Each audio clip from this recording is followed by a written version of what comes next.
Welcome to Red, White, and Blue. I'm your host, Jay Aiyer. And I'm Dallas Jones. Well, we've got a great show today. We are going to be talking about the state of public education, not just here in Houston, but what's going on in the state a little bit. We've got the legislature in session. Dallas, you just are going back and forth, dealing with that. We know public finance is a big issue, but here in Houston, HISD is in the midst of some pretty significant turmoil. And so to answer those questions, kind of figure out what's going on, what's the state of education here in Houston, we've got a wonderful group of guests. To my immediate right is Dr. Jasmine Jenkins, the Executive Director for Houstonians for Great Public Schools. We've got Daniel Rodriguez, who's the Speaker of the HISD Student Congress.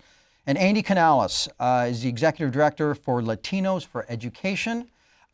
So with that, Daniel, let me talk. I want to start with you. You're a student leader at HISD. From the student's perspective, how do you see kind of things going? How are things looking at HISD now? What do you think about what's going on with the district? But what do you think about what's going on with the board and some of the issues surrounding it? So the board, I feel, has really lost what their real job is. The real job is mostly work for the students, and they're kind of forgot about that and focused on themselves, and they forgot that we're the ones who matter. And that, for the example, for the budget, classes are getting cut. There's like important electives like AP classes that students want to take, and other stuff. And like the board has forgotten about that. Just focus on their own agendas. And Andy, what do you think is going on right now at HISD with the board? We're all hearing and seeing things. Is it even having an effect on the bottom line in terms of how kids are doing? Yeah, absolutely. Well, it's very clear that trust is not there and that the governance structure is broken. And what that means is that we're not able to put the policies and the practices in place to help all students succeed. And this is holding our city back. And the thing is that this is possible. There are other school boards, other school districts across Texas that are in a similar situation but have a more effective governing board. And so we need to think through, like, what is the change that's going to be needed to be able to really deliver results for kids, because it is possible. Jay, may I interject? You know, I think the more we do this, I'm establishing myself as the resident troublemaker here on Red, White, and Blue. And so I have a question. I mean, I'm hearing you, sir, and I'm hearing you. So before we get to you, my question is, what's the difference? What changed? I mean, almost every school district in Texas has a governing board. Almost every school, this is the way things work. So what's wrong with our board? Why is our board different than any other governing board where there are great performing schools? Yeah. Well, let's look at Dallas ISD. No. Our board. Yeah. Well, when we look at our board, it's clear that the trust is not there and people are not working in the way that they need to work with each other. You know, I think sometimes people may focus on their individual districts, right? And what's important when you look at other boards that are working effectively is they're focusing on the entire school district.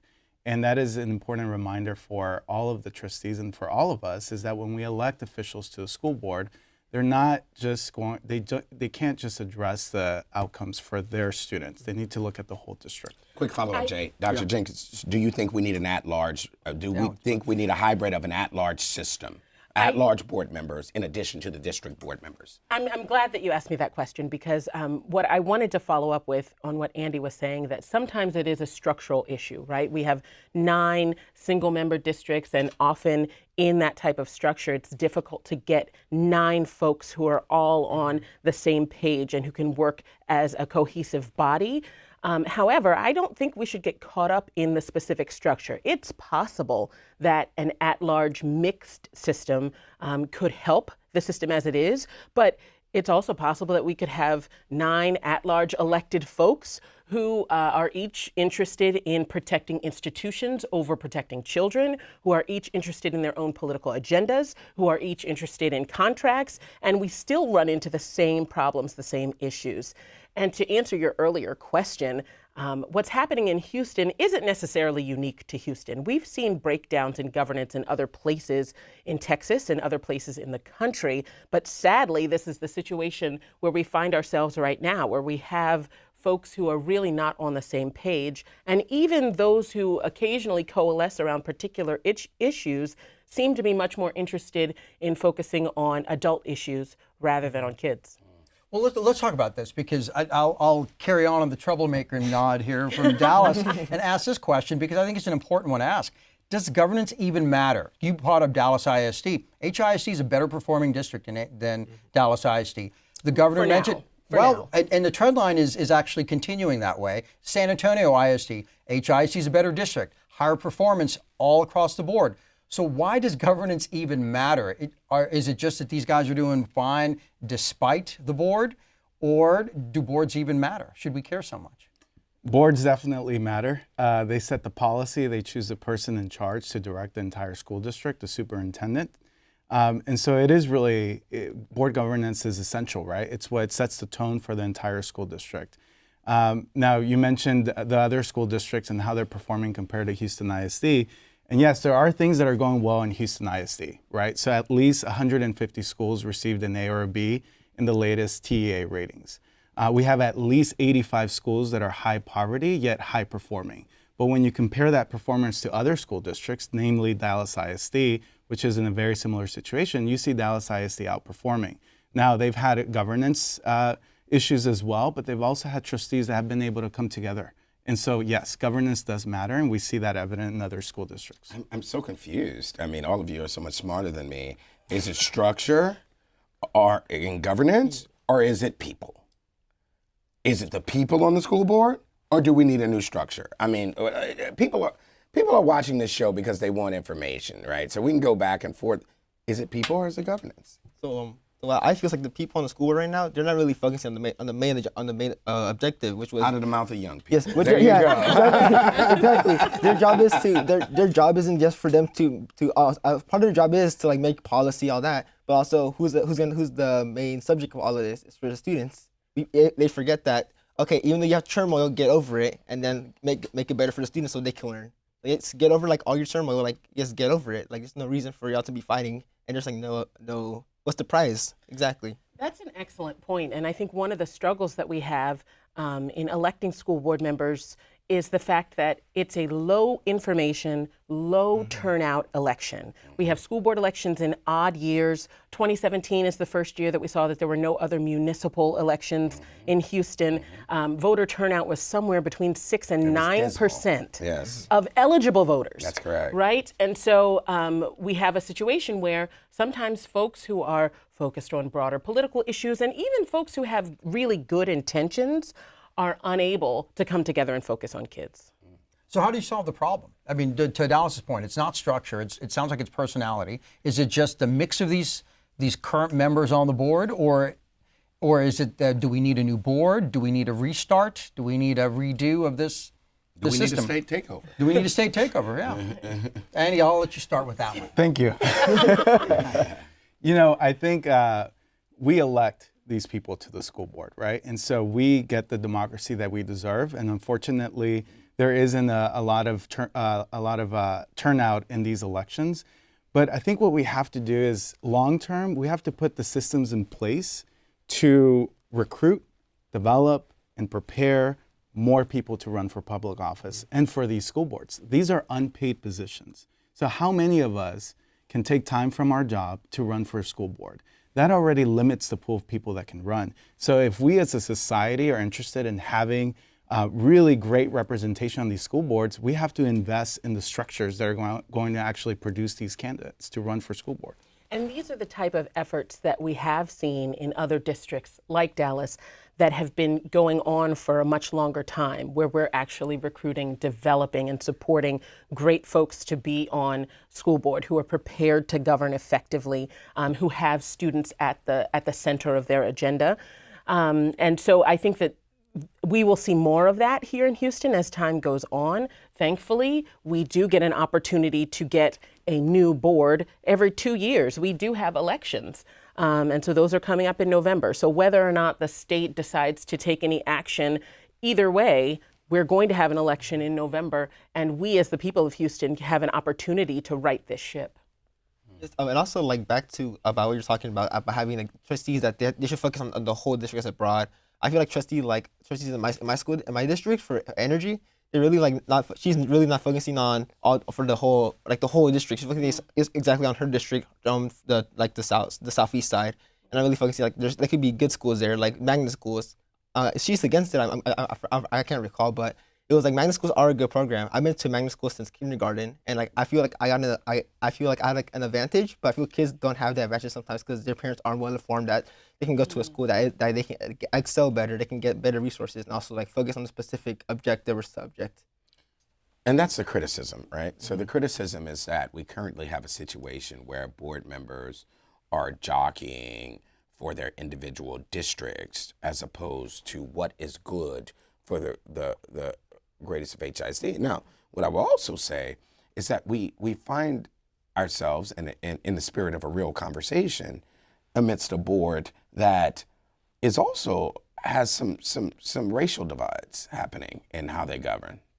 You threw your head back. Or are you surprised I said that? Are we not here to I didn't talk know we real? were going to point out the elephant over there. Yeah, no. I mean, it's in the room. Let's talk about it. Well, that's happening. Yeah, that's the allegation that there's a. Well, I mean, let's be clear. I mean, there's an allegation out there that this is a kind of an ongoing schism between Latino and African American board members, and that's what this is really all about board leadership, board direction. How much of that is the case, and how much of that is this is just jockeying for power and not as much about race? And why does it matter? Yeah, why does it matter? Let's start with Jeff. Yeah, one thing that I want to say is the saddest part is what we have is, and I do think that there is a racial divide on this board. I think it's evident to anyone who attends board meetings or even peripherally watches what's going on. The saddest thing is we have Latino versus African American representatives vying for a piece of the pie that hasn't been serving either group very well for a very long time. In a district that's 9% Anglo. Exactly. and something like 4% Asian, right? So, and the populations among those tiny groups of kids who are leaving high school prepared for college and career, who have any sort of degree or certification 6 years after high school graduation, is way higher than it is among African American and Latino students, particularly those who come from low-income households. And frankly, one of the issues that we have to address in looking at the racial animus that exists on this board is the fact that for the first time in several years, we have a majority-minority board, for the first time ever in Houston. As of 2016, we had a majority-minority board, and I think what ended up developing were a lot of folks who had a lot of baggage, a lot of issues, a lot of struggles to bring from their community that's playing out in front of the entire public. And it really isn't serving anyone very well right now. And Andy? You know, I think Houston's at the forefront of a question that every American city is going to face, either now or in the future, and that is how can Houston, as the most diverse city in the country, be able to work together, right? This is a very diverse region. We have over 145 languages that are spoken. So at the end of the day, we need people across every governing structure in our city that are going to be able to bridge across cultures and that are going to be able to work together, because this is going to be the only way out.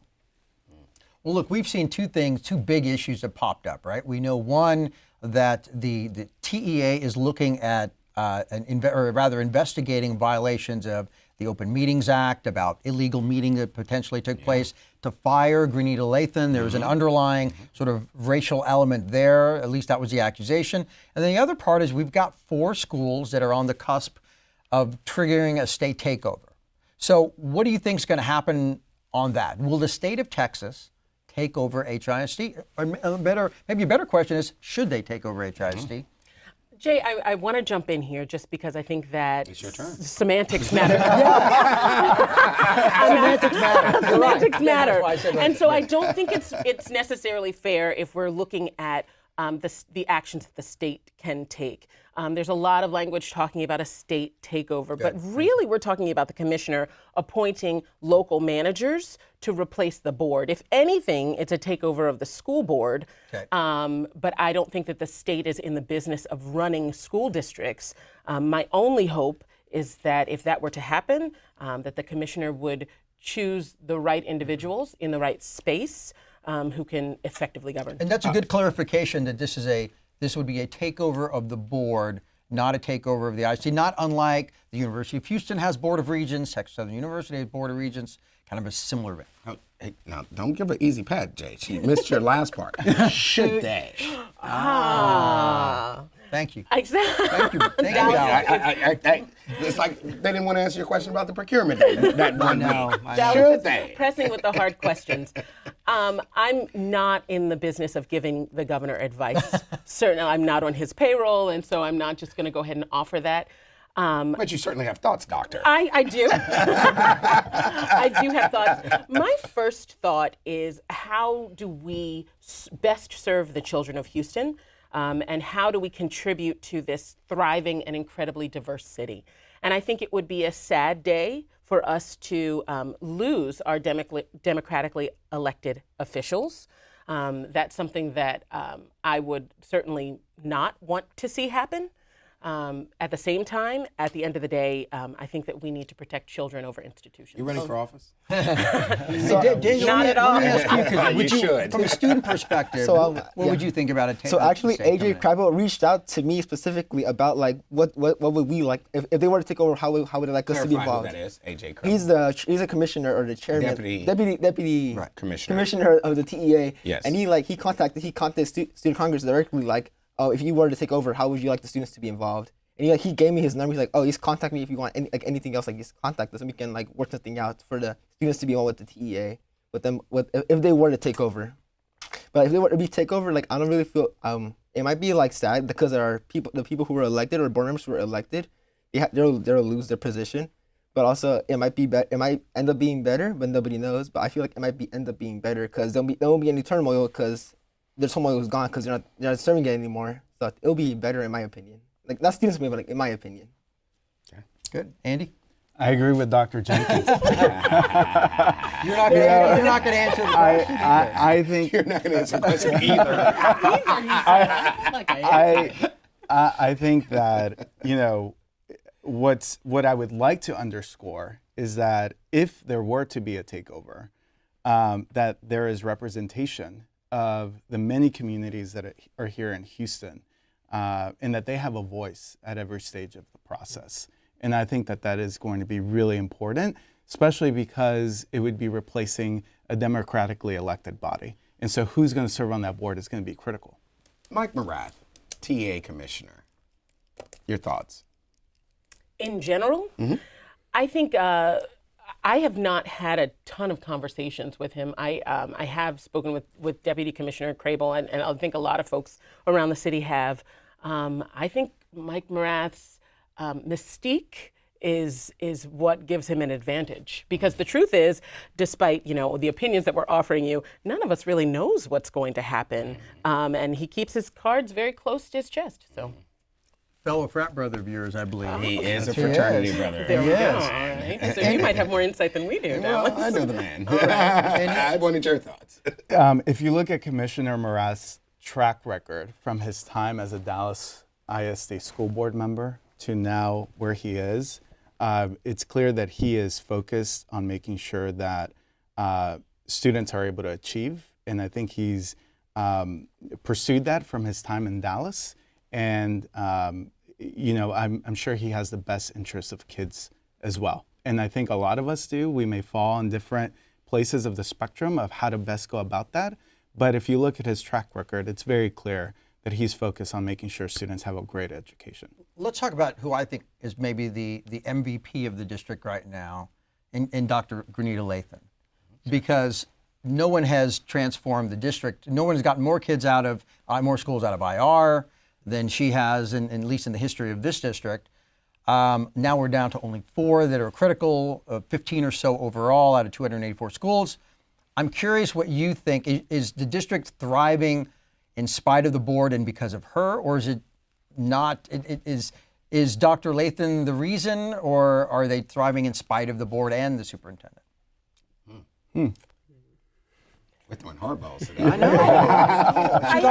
I have to step in again and say I think thriving is an overstatement. We're still at a point where only about 22 or 23% of our students have any sort of a degree or credential 6 years after high school graduation. Now, obviously, a lot of that predates Dr. Lathan's time, But I'm not Well, let ready me ask you, to. do you not think that in her tenure in the last 18 months that she has done a good job?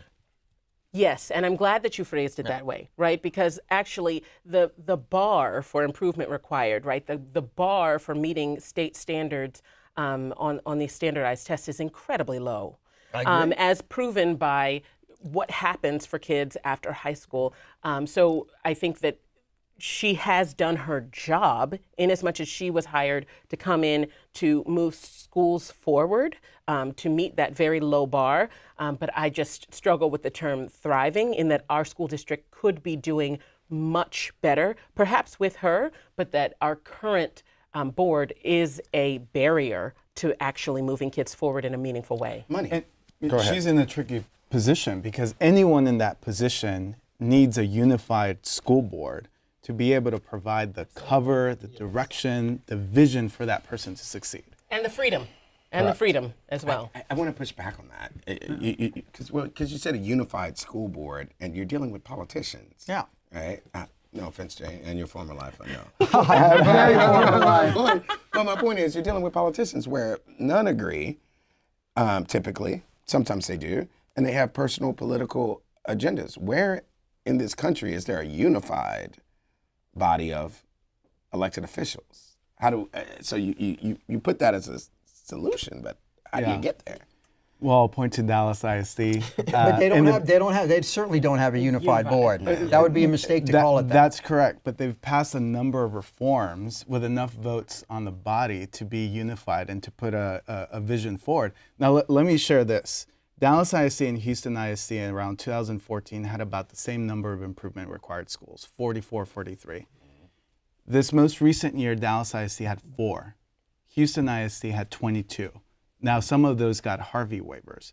Clearly, there's something happening in Dallas ISD where there's enough school board members that have come together to put forward initiatives they believe are going to improve education They've there. also closed a bunch of schools in Dallas, so let's not make it sound like let's not make it sound like Dallas is the end all be all. That's correct. And we're Yeah. certainly It's not perfect by any Houstonians means. to move to Dallas. Yes, We don't want yeah. that. That's correct. Because I think by any objective measure, you can make a strong argument that Dallas and Houston are very similar. In fact, statewide ratings, Houston has a higher numerical rating under the TA standard than Dallas does. I agree with you that Dallas is definitely in a positive direction. I guess my point is, it goes back to what I said. Do boards really matter if you have a strong superintendent, which I would argue we do or have had?